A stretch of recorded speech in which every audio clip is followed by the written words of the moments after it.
Meron po tayong available na unit na Toyota Prado. Land Cruiser po yan mga bossing ha. Ayan. Napakakinis po ng pintura. Rehistrado. Ayan. Nakabags po ng 18 mga bossing. Manual transmission na 4x4 po. Ang presyo po nito ay 600k mga bossing. Ayan. Pwede po tayo sa financing. Saka free transfer of ownership po mga boss.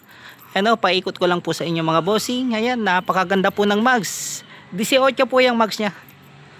Ayan, harap po at likod ay disc brake na bossing. Naka-disc brake po harap at likod. Ayun no. Napakaganda. 2003 model po mga bossing. Ayan manual transmission. Ayan no, napakaganda po. Ito naka VIP po loob nito mga bossing. Yun no. Manual transmission po na 4x4. Ayan, all power po yan mga bossing. Ayan, VIP po loob. Yun, ulitin ko po, ang presyo nito ay 600k mga bossing. Ayan. Baka pwede po sa inyo to. Toyota Prado mga bossing. Po, napakaganda. Yan, maraming salamat po.